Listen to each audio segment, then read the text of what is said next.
between the First and Second World Wars. She was a teenager when the Japanese invaded our country, and a single mother with 11 children by the time we gained independence. Through much of her golden years, she had only known one ruling party, the PAP. Whoa! Having grown up in a different era, she would not have understood why anyone, let alone her eldest grandchild, would ever wish to join politics, and especially the opposition. I imagine my conversation with her to explain my decision would be difficult, and more difficult given my 5-year-old Hokkien vocabulary. But for me, and perhaps for you, it will go like this. Ama, 我在时代的 PAP 是真好的，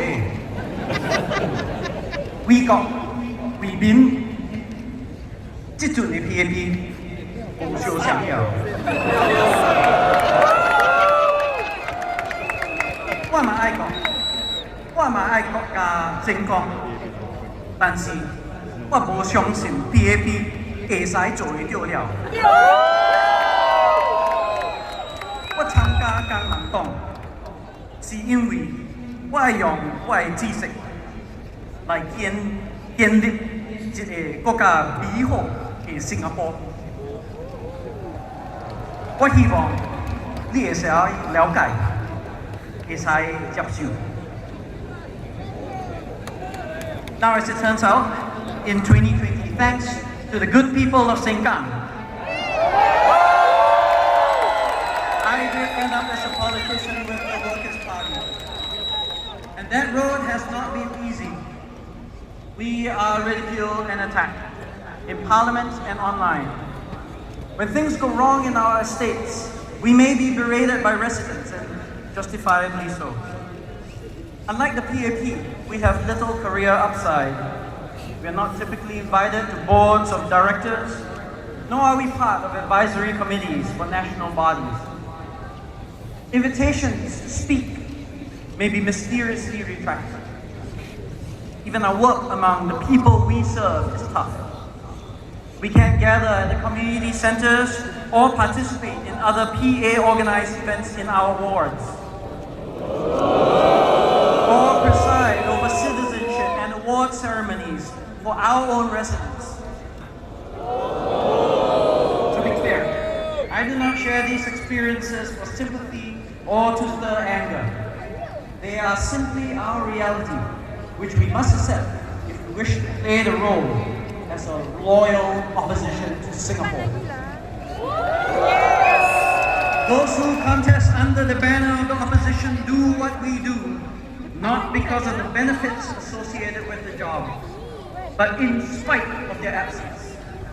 We do it not because we hate the PAP, but because we love our country. And we want to see it unfold in an altogether different way. And I believe we are needed. We are needed as a check and balance. The events of the past 5 years alone are reminders of how even the most well-meaning government can benefit from careful scrutiny and thoughtful inquiry. We saw a minister convicted for impropriety. We endured repeated breakdowns of the public transport system, traced together use for purposes that it was not intended for, and inadvertent release of our NRIC numbers and the bundled sale of NTUC income to Allianz. Without an opposition presence in Parliament, far fewer inconvenient questions would have been asked. Fewer debates over course corrections and policy errors would have occurred, and mistakes made by the government would not have been held to account in the same way. We are needed for alternative ideas. Proposals that the Workers' Party has championed have made their way into policies over time. We were at the forefront of calling for financial support for unemployed workers. and greater flexibility for how we realize better work-life balance. We've advocated for turongs in the workplace, higher pay for national servicemen, and better protection for scam victims. These are now in some form or another, after policy rebranding, they are reality. Some may criticize us for trying to claim credit, but those have been our long-standing positions, which we have documented in manifestos past and gone to prior polls with. Many have been repeatedly rejected by the government until they were not. But most importantly, regardless of who came up with these policy ideas, Singaporeans are now better off with them in place than without. And we are needed for a true diversity of voices.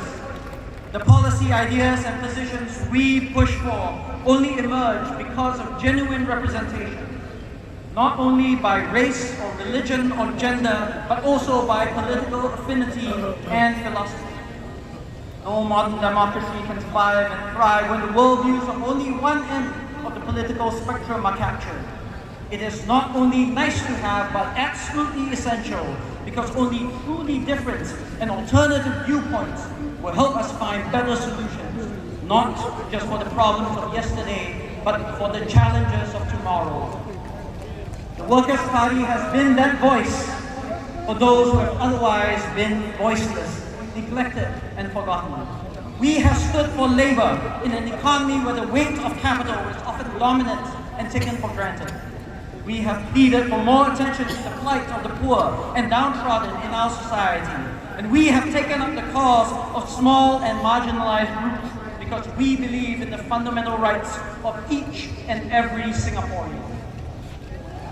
This is what a united Singapore truly means. We need a better balance in our politics. On May 3rd, let your voices ring throughout Singapore. Vote for those that truly speak up for you, rather than those that hide behind their party whip. Vote for the genuine hope, not begrudging acceptance of some broken system. Vote for a better tomorrow, not just for you, but for your children. Step up and vote for the party that works for you. Step up and vote for the Workers' Party.